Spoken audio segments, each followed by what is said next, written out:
నమస్కారం. ట్రేడింగ్ గురించి తెలిసిన వాళ్లలో చాలామందికి ఓపెనింగ్ రేంజ్ బ్రేకౌట్ అంటే ఓఆర్బి స్ట్రాటజీ గురించి తెలిసే ఉంటుంది. ఇది చాలా పాపులర్, కానీ చాలామంది దీన్ని తప్పుగా అర్థం చేసుకుంటారు. ఈరోజు మనం దీని గురించి పూర్తిగా తెలుసుకుందాం. అయితే ఇక్కడే ఒక విచిత్రమైన ప్రశ్న తలెత్తుతుంది.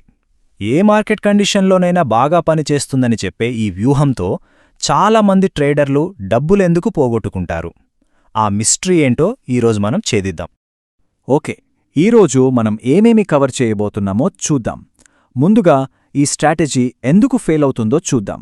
ఆ తర్వాత దాని రూల్స్, సరైన ఎంట్రీ పద్ధతులు, ఇంకా కొన్ని అడ్వాన్స్డ్ కాన్సెప్ట్స్ గురించి స్టెప్ బై స్టెప్గా నేర్చుకుందాం. సరే, ఇక మనం మొదటి టాపిక్లోకి వెళ్ళిపోదాం. అసలు ఈ ఓఆర్బి స్ట్రాటజీ ఎందుకు ఫెయిల్ అవుతుంది? నిజానికి చాలామంది కొన్ని చిన్న చిన్న పొరపాట్లు చేస్తారు.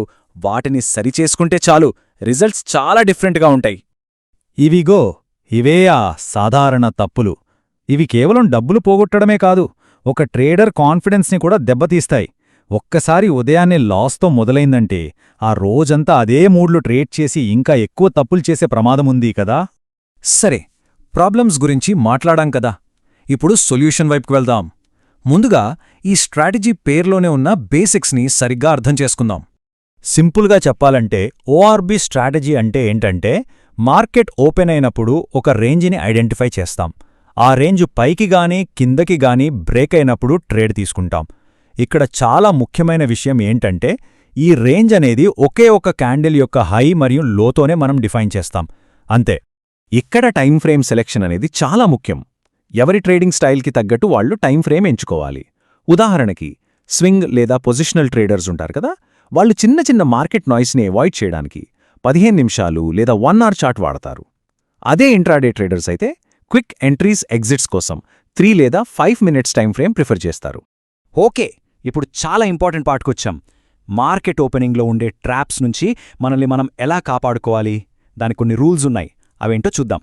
ఈ 3 రూల్స్ చాలా ముఖ్యం. నంబర్ 1, ఓపిక. మార్కెట్ ఓపెన్ అవ్వగానే దూకేయొద్దు. మొదటి 10 నిమిషాలు వదిలేయండి, ఎందుకంటే ఆ టైంలో చాలా వొలటాలిటీ ఉంటుంది, ఫేక్ సిగ్నల్స్ వస్తాయి. నంబర్ 2, ఎంపిక. రేంజ్ కోసం ఒక నార్మల్ సైజ్ క్యాండిల్ని సెలెక్ట్ చేసుకోండి. మరీ పెద్ద క్యాండిల్ తీసుకుంటే స్టాప్ లాస్ కూడా పెద్దగా పెట్టాల్సొస్తుంది, రిస్క్ ఎక్కువైపోతుంది. ఇక మూడోది ఖచ్చితత్వం. రేంజ్ గీసేటప్పుడు క్యాండిల్ బాడీ మాత్రమే కాదు, దాని హై అండ్ లో అంటే ఆ విక్స్ని కూడా కలపాలి. అప్పుడే అది కరెక్ట్ రేంజ్ అవుతుంది. ఈ కోడ్ చూడండి, ఒక వ్యూహం సరైన సమయంలో మరియు సరైన ప్రదేశంలో ఉపయోగించినప్పుడు మాత్రమే పనిచేస్తుంది అనేది అక్షరాల నిజం. మనం ఇందాక చెప్పుకున్న రూల్స్ పాటించటం అంటే అదే, లేదంటే అది ట్రేడింగ్ కాదు, గ్యాంబ్లింగ్ అవుతుంది.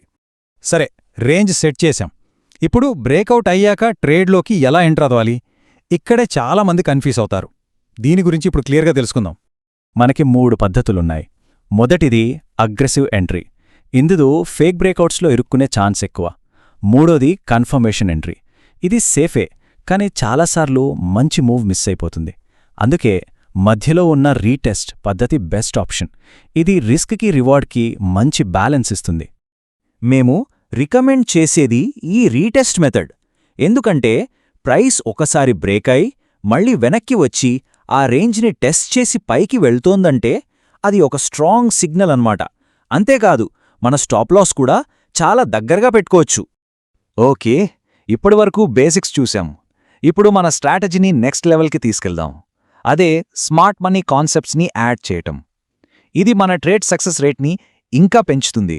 స్మార్ట్ మనీ కాన్సెప్ట్స్లో ఒకటి ఈ ఫేర్ వాల్యూ గ్యాప్ లేదా ఎఫ్విజి. సింపుల్గా చెప్పాలంటే ఇది మార్కెట్లో ఒక ఇంబ్యాలెన్స్, 3 క్యాండిల్స్ మధ్యలో ఉండే గ్యాప్ అన్నమాట. ఈ ఏరియాలు ప్రైస్కి ఒక మ్యాగ్నెట్ లాగా పనిచేస్తాయి. ప్రైస్ అక్కడికి మళ్లీ తిరిగి వచ్చే అవకాశం చాలా ఎక్కువ. సో ప్రైస్ ఒక ఎఫ్విజి దగ్గరికి వచ్చినప్పుడు ఏం జరుగుతుంది? ఇక్కడ 4 సినారియోలు ఉన్నాయి. గ్యాప్ టాప్ నుంచి 50% లెవెల్ నుంచి లేదా బాటమ్ నుంచి రిజెక్ట్ అయితే అది ఒక వ్యాలిడ్ సిగ్నల్. కానీ ప్రైస్ ఆ గ్యాప్ని దాటుకొని పూర్తిగా వెళ్ళిపోతే అది ఇన్వాలిడ్. దాన్ని మనం పట్టించుకోకూడదు. ఇక్కడే అసలైన పవర్ ఉంది. ఓపెనింగ్ రేంజ్ రీటెస్ట్ జరుగుతున్నప్పుడు అదే టైంలో ప్రైస్ ఒక ఫేర్ వాల్యూ గ్యాప్ నుండి రిజెక్షన్ కూడా ఇస్తే అది ఒక హై ప్రాబబిలిటీ ట్రేడ్ సెటప్ అవుతుంది. 2 కన్ఫర్మేషన్స్ ఒకేసారి దొరుకుతున్నాయన్నమాట. సరే, అంతా బావుంది, సెటప్ దొరికింది. ట్రేడ్ బటన్ నొక్కే ముందు ఒక్క నిమిషం ఆగండి. ఒక్క ఫైనల్ చెక్ చేసుకోవాలి. ఇది చాలా ముఖ్యం. మనం ఎప్పుడూ ఒకే టైం ఫ్రేమ్లో కూరుకుపోకూడదు. 5 నిమిషాల చార్ట్లో ఎంట్రీ తీసుకునే ముందు ఒక్కసారి 15 నిమిషాల లేదా 1 అవర్ చార్ట్ని చూడండి. అక్కడ ఏదైనా మేజర్ సపోర్ట్ లేదా రెసిస్టెన్స్ లెవెల్ ఉందేమో చెక్ చేయాలి. ఎందుకంటే ఆ లెవెల్ మన ట్రేడ్ని ఆపేయగలదు. ఇది ఏ ట్రేడర్కైనా ఒక golden rule. Risk to reward ratio. మనం తీసుకునే ప్రతి ట్రేడ్లో మనం రిస్క్ చేసే ప్రతి రూపాయికి కనీసం 2 రూపాయలు సంపాదించే పొటెన్షియల్ ఉండాలి. అంటే 1:2 రేషియో. ఇది మాత్రం ఎట్టి పరిస్థితుల్లోనూ మర్చిపోకూడదు. ఓకే, ఈరోజు మనం నేర్చుకున్న ముఖ్యమైన విషయాలు ఒక్కసారి గుర్తు చేసుకుందాం. మార్కెట్ కూల్ అయ్యే వరకు ఆగాలి. రేంజ్ కోసం నార్మల్ సైజ్ క్యాండిల్ వాడాలి. Retest entry best. ఎఫ్వీజీ లాంటి వాటితో కన్ఫర్మేషన్ తీసుకోవాలి. అండ్ ఫైనల్గా ఎప్పుడూ హయ్యర్ టైం ఫ్రేమ్స్ చెక్ చేయాలి.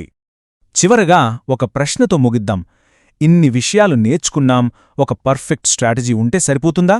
అసలు ట్రేడింగ్లో సక్సెస్ అవ్వాలంటే కేవలం స్ట్రాటజీ మాత్రమే కాదు, దాన్ని సరిగ్గా వాడటానికి కావలసిన క్రమశిక్షణ, సైకాలజీ, రిస్క్ మేనేజ్మెంట్ కూడా అంతే ముఖ్యం. ఆలోచించండి. ఇలాంటి మరిన్ని ఫైనాన్షియల్ స్ట్రాటజీల గురించి తెలుసుకోవాలనుకుంటే తప్పకుండా సబ్స్క్రైబ్ చేసుకోండి. ఈ సమాచారం స్నేహితులకు కూడా హెల్ప్ అవుతుందనుకుంటే వాళ్ళతో షేర్ చేయండి. ఆర్థిక ప్రయాణంలో ఇదొక మంచి స్ఫూర్తినిస్తుందని ఆశిస్తున్నాం.